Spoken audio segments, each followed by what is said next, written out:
So, nag-start ka mag-walking kasi gusto mong pumayat. Kaso, bakit ganun? Parang walang progress o kaya naman nag-stop na yung pagpayat mo. Kaya sa video na to, isi-share ko sa iyo ang 3 walking mistakes na baka nagagawa mo rin kaya hindi ka pumapayat. So, mag-start na tayo? Now na! Hello and welcome! This is Coach Sense at tutulong ako para ma-enjoy mo na din ang life mo with a happier, healthier, sexier you. Okay, first mistake, baka hindi enough ang walk na ginagawa mo. I know, for someone na nagsisimula pa lang sa walking, baka sobrang laki nito, sobrang taas nito, at sabihin mo na parang, ay, ganun pala, sobrang laki naman nun. Baka ma-overwhelm ka bigla, sis. Kasi sobrang layo niya sa current fitness level mo ngayon. Pero okay lang yan kasi may share ako sa'yo na gagawin mo para ma-achieve mo to. So, ang pwede mong gawin ay weekly mag-i-increase ka ng steps mo. I-challenge mo yung sarili mo. For example, magsa-start ka sa 2,000 steps pa lang. So, next week, pwede mo i-goal na ma-hit mo yung 3,000 or 4,000 steps. Until umabot ka sa 10,000 steps. If para sa'yo overwhelming pa rin to, pwede kang mag-add at least 500 steps. Okay lang yan. Basta sis, importante ha, you challenge yourself every week. Okay? If ikaw naman yung tao na nasa environment ka kung saan required ka talagang maglakad kasi malayo yung train station o kaya naman sa office nyo, ikaw yung laging kailangan maglakad ng mga ganito, pumunta kay ganito, and madali na sa'yo yung 10,000 steps, talagang easily mo na siya nagagawa. Pwede ka na ngayon mag-goal ng 15,000 to 17,000 steps next week. Alam mo, maganda kasi sa walking, the more the better. Unlike other exercises na the more mo dinadagdagan ang intensity, the more ka din magtataas yung cortisol levels natin, and syempre, magsastore ka niya ng taba dito, yung mga bil. Ang tanong mo ngayon, paano mo siya ngayon gagawin?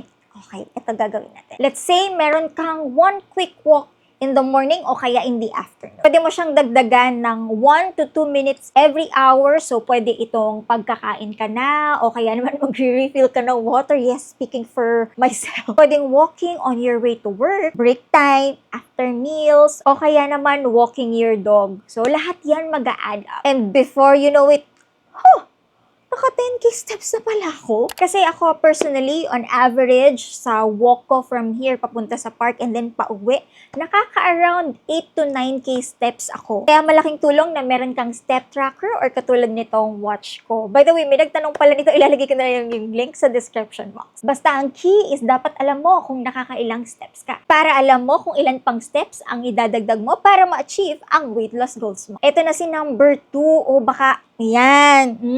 Lagi kang nakaupo. Ibig sabihin, upo lang ng upo. If akala mo, enough na yung once na walk lang per day, umaga or gabi, tapos the rest of the day, nakaupo ka na lang, sis, prone ka yan sa inflammation. Alam naman natin, yan sa inflammation, related yan sa pag-gain natin ng weight o kaya not lose weight at all. So, ang gagawin mo sis, you have to get up, you have to walk every hour for at least 1 to 2 minutes. Dito pumapasok yung health nitong watch na to kasi every hour, i-remind ka niya na, whoops! You've been sitting for a long time, ganyan, tayo ka na. Ganyan, tas meron pa siya yung sa water reminder. Kasi diba, ako lang ba, yung kapag nag-work ka na, in the zone ka na, di mo na namamalayan yung oras, hala, gabi na pala, nakailang oras na pala ako nakaupo. Next naman, yung naglalakad ka lang sa treadmill, sa bahay lang. I know, napaka-unpredictable talaga na ang weather natin ngayon. Uulan, aaraw. So, may mga times din na ako, hindi rin ako nakakapag-walk na nasusunod talaga yung schedule ko. Minsan din, maputik yung kalsada, tapos may puddle of water, nakakaloka!